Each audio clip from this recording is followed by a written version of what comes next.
একটি ছোট্ট গ্রামে গঙ্গাচরণ নামের এক নিরীহ ও ভক্তিময় ব্যক্তি বাস করতেন। তিনি প্রতিদিন শিব মন্দিরে যেতেন এবং ভগবান শিবের প্রতি নিবেদিত ভক্তিতে পূজা করতেন। গঙ্গাচরণ তাঁর প্রিয় ভগবানের কাছে শুধুমাত্র একটি অনুরোধ জানাতেন, একবার শিবের দর্শন পেতে চান।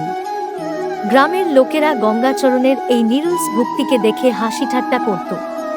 তারা বলতো, তুমি এত বছর ধরে ভগবান শিবের আরাধনা করছো, কিন্তু এখনো পর্যন্ত কোনো ফল পাওনি। তুমি কিভাবে জানো যে তোমার প্রার্থনা শিব শুনছেন? গঙ্গাচরণ মৃদু হেসে বলতেন, আমি তার দর্শন পাই না বলেই তো প্রার্থনা করি।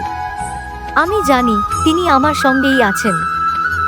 একদিন গঙ্গাচরণ নদীর পাড় ধরে মন্দিরে যাচ্ছিলেন। হঠাৎ করেই আকাশ কালো হয়ে উঠল, বৃষ্টি শুরু হলো এবং নদীতে প্রবল ঢেউ উঠল। গঙ্গাচরণ বিপদে পড়ে গেলেন, নদীর স্রোত তাঁকে ভাসিয়ে নিয়ে যেতে চাইছিল। তিনি নদীর তীরে বসে শিবের উদ্দেশ্যে প্রার্থনা করতে লাগলেন, হে ভগবান শিব, আপনি তো সর্বশক্তিমান, আমার এই বিপদ থেকে উদ্ধার করুন। তখনই এক সাধু মহারাজ এসে হাজির হলেন। তার হাতে ছিল একটি ত্রিশূল এবং তার মুখে ছিল এক অদ্ভুত শান্তি। সাধু বললেন, ভয় পেও না, আমার হাত ধরো, আমি তোমাকে নদী পার করে দেব। গঙ্গাচরণ সাধুর কথা মেনে তার হাত ধরলেন এবং আশ্চর্যজনকভাবে তারা দুজনেই নিরাপদে নদী পার হয়ে গেলেন।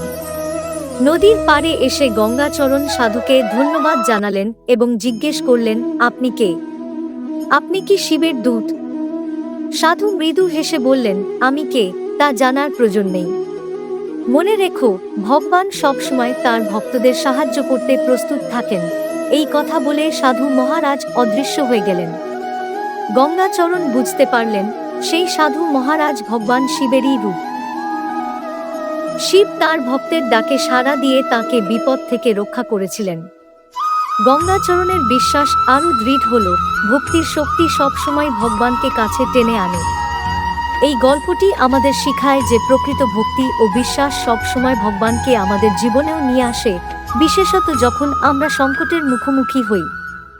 আপনি যদি আরও এমন ভিডিও দেখতে চান, তবে আমার চ্যানেলটি লাইক, শেয়ার এবং সাবস্ক্রাইব করতে ভুলবেন না।